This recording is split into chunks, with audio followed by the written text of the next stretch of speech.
All right, so the UFC's first jaunt to St. Louis, Missouri. It took some time. Nice to see Tyron Woodley, Kenny, and his mom sitting octagon side. I mean, this was a long time coming. I know Strikeforce had been to St. Louis. The UFC has been to Kansas City as recently as April, but hard to believe it took us this long to get to St. Louis. I'll get to the crowd a little bit later. Not the most intelligible mixed martial arts audience, with all due respect. But let's start with the main event, obviously, at featherweight. Jeremy Stephens, Ken Flo versus Doo Ho Choi. Jeremy Stephens is a badass, man. You know, like when I watch this guy walk to the octagon, it's like I wish I could be that guy, right? Just so calm, cool, and collected and ready to go get in a fight, right? Not ready to go play a game of basketball. And he just embraces this moment. 27th UFC fight. Another one for the real here for Jeremy Stephens. And I think this is a fighter at 31 years old, nearly 30 fights into a UFC career, that is actually evolving and getting better. Pretty special performance, I thought, out of him over the weekend. Stephens is a beast, man. He really is. I thought that he came out a little bit hot out of the gates. I think he was swinging a little bit too wild. Once he settled in, though, he went back to that jab, that straight jab that was setting everything up. I felt like he was kind of forcing the knockout a little bit. He was eating a lot of leg kicks. Doo Ho Choi obviously added a few more weapons himself. I thought did a good job of keeping Jeremy Stephens at bay for as long as he could. But Stephens with that right hand, man, just kept landing it. And it was two things. Obviously, Jeremy Stephens was timing Choi very well, but Choi was not moving his head. You got to move that head off the center line. You got to keep your hands up. And if you're not adjusting to a right hand from Jeremy Stephens, guess what? It's only a matter of time before you are going to be on the canvas sleeping. And Stephens just landed one too many right hands, followed up. I did not think that was an early stoppage given how many right hands he was landing throughout that fight. Choi was not adjusting that right hand. It was only going to get worse. He was only going to take more damage. I agree. Jeremy Stephens, once he settled in, man, just took it to Choi and won a big fight. That was awesome. So they said going in he only had one knockout since 2013, and that much was certainly true, but he comes through as the betting underdog here. Second round knockout of Doo Ho Choi. Switching up the stances early. Again, he listens to what is a very educated corner, and I'm excited to see where he can go, man. He's still only 31 years old. I think this sets him up for another big fight. I also thought the chin was a big weapon for him as well, Kenny, and when you see him eat Doo Ho Choi's biggest shots, or some of his biggest shots, right? Like, there's no drunk driving out of Stephens, right? Correct me if I'm wrong, but he's not even wobbling as he's eating these shots so far into a career that has required so many sparring rounds and so many high-level fights. Like, he's fought everybody in this top 15. I couldn't even find a next opponent for him, Kenny, because he's fought the whole roster, right? And he's the furthest thing from Chinny at 31 years old, right? I mean, there are a lot of guys who would have been knocked down from some of those power shots from Doo Ho Choi. He's as tough as they come.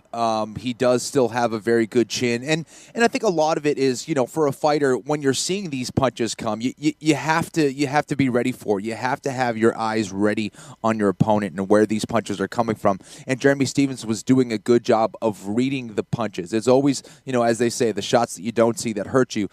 Jeremy Stephens was still very much engaged in the fight, even when he was overcommitting on his punches. But again, once he settled in, man, this was a Jeremy Stephens that's going to be very tough to beat. So also ate a lot of leg kicks, was not really showing the pain too much. I'm sure those were very painful. But really did a great job, as we knew he would, of coming back from adversity, settling down, adjusting to his opponent, who was very good himself, and getting a big win. All right, a couple things on the prelim. So James Krause, a winner over Alex White by unanimous decision. And so these are two of Missouri's best fighters, and I thought it was a very good back-and-forth fight. I know you can poke holes in Alex White's grappling, and James Krause was able to take advantage. But here I'm thinking you have two of Missouri's finest going at it. And this St. Louis crowd is just wooing, right, doing the whole Ric Flair thing. And I know now it's like the cool thing in MMA, right, to bang on all the fans who are wooing. And I'm not necessarily trying to do that, but I thought it was very bizarre, Kenny, during this fight between two of their guys that was a good back-and-forth fight, a fight in which both guys had their moments, and they're just wooing. It's like, I don't know, man. Some of these domestic crowds for the UFC in the States leave a little bit to be desired, in my humble opinion. Yeah, it's not cool. Listen, I think, again, we've come we've come a long way when it comes to this sport. But still, I think the education process needs to happen. And I think that's where we can do a better job of really explaining what's going on, what is actually going on in regards to the grappling, how difficult it is to set up a takedown, put someone on their back, keep them there, what control is all about, how difficult that is, what's going on with the jiu-jitsu game, really getting in to the analysis a little bit more. And again, it comes with time. The sport is still very new, but educating the fans is a work in progress. I think we need to continue to do that to the best of our ability. And then, there's just fans that, they want to see a sloppy scrap. If you're just standing up and winging punches blindly, right. People get excited about that. Yeah. They should watch a street fight. This is a sport. Show, exactly. So it's a little different. But, it's unfortunate. James Krause, I know he was really excited about fighting in his home city. Right. Hopefully that didn't disappoint him too much.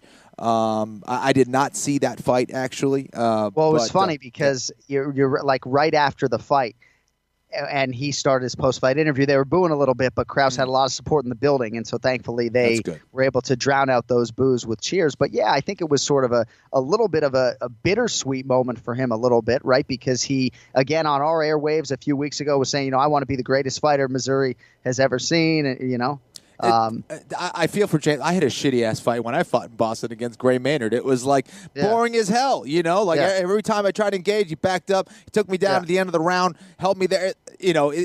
Sometimes it just doesn't go your way, man, and. Well, and Alex White, sorry to cut you off, but Alex White's getting – you did. It was one of the worst nights of my life as a mixed martial arts fan, I'll tell you that. And I had to go do MMA live after Gray Maynard just, laid in parade all night. Love you, Gray. I'm just kidding. My recall's not great. But where were we? We were talking about what were we talking about? Alex White. Yeah. So Alex White is getting the better of James Krause on the feet. So what do? Right? You mix the martial arts and you put him on his back in every round. Right. And you make sure you win the fight. Like James Krause needs to go out and win the fight. And I thought he did a pretty good job of doing that. And I think Alex White, again, is still a young guy. I like seeing him fuller at 155 pounds, but obviously he looked to be a little bit one or two dimensional and couldn't deal with Krause on the ground. Did you see Polo Reyes' knockout of Matt Frivola by chance, Flo? I did not, man. I heard we're going to table that because Longo is not able to join us today. He is at the airport. So we're going to get Ray's thoughts on that. Obviously a disappointing night for Team Sarah Longo. 1 minute in, Frivola sort of got folded up like a beach chair a little bit. Your guy Guido Canetti loses by triangle to Kyung Ho Kang. Irene Aldana with a big win. Boxing looks sharp. She's a winner by unanimous decision. All right, final thing as we put a bow here, Flo, on St. Louis. Did you happen to see UFC Hall of Famer Matt Hughes walk out to the octagon under his own power? I guess 6 or 7 months ago, as many of our listeners know, he was in his truck. He was hit by a train. There have not been a lot of reports coming out of the Midwest as to how Matt has been doing. We saw some pictures start to surface. But, man, not knowing this was coming, to see him under his own power walk to the octagon with a limp like that, I mean, worldwide we're crying watching that moment. Just a pretty special part of the broadcast Sunday. I got very emotional watching that, I must admit. And, you see the highlights of a guy like Matt Hughes, a guy that you see as just this destroyer, this guy that's invincible, that was, getting choked out by Frank Trigg, finds a way to escape, gets out, picks him up, drives him across the octagon, slams him on the other side of the octagon, and then chokes him out. You see this just crazy survivor, this crazy tough country boy, as he's referred to, and then you see him walk out and limping out to the cage, and you're like, this is a guy that has just experienced so much adversity in his life, and coming out and seeing him, hug his wife and talk to his wife. That's kind of what broke me down a little bit. Mm-hmm. And see this guy, as you see, is like invincible, and you realize how fragile life is, and what he dealt with, and how he's, limping out to the cage. And it isn't the same Matt Hughes that we knew, that was out there, crushing it in the octagon for so many years. Right. It makes you realize how fragile life is, and also just how damn tough Matt Hughes is as well. And to see him do that, I thought was just a special night, a well-deserved ode to him, a guy who has entertained us so many times, has shown his toughness in and out of the octagon, man. What an inspiring story and what an emotional thing to see. And you put it well, and he's not that far removed from the accident. So I think encouraging that maybe he can even improve that walk and continue to improve both mentally and physically. But just great to see Matt Hughes back at a UFC event, and kind of nice not working the show, Kenny. I was totally surprised by it, right? You know, it was just really a warm thing, and I had my kids watch it and everything else. So pretty cool moment there for Matt Hughes. All right, last thing on St. Louis. Has nothing to do with St. Louis. Do they woo in Boston? Because here, you know, I'm taking this stance, right? And now I'm fearful, right? TD Garden has been historically a great domestic audience for us. When Dominic Cruz was, you know, bobbing and weaving against TJ Dillashaw, that crowd's oohing and eyeing and cheering the defensive fighter, right? So bless you, Ken Flo. I feel like this is an educated MMA audience. That said, there are a lot of WWE fans in the building, and I wouldn't be surprised if there was a little bit of wooing this week. We kick them out. We kick them out. Any fan that is found wooing, we kick them out of the Garden. All right, yeah, just kick them out. Exit stage right. Out of here. Enjoy the Pats game tomorrow. You're out of here. You can't woo in the Garden. You're out of here. Go drink some beers. All right. Well, we are going to get into that UFC 220 stuff, I assure you. First, though, back to Mattress Firm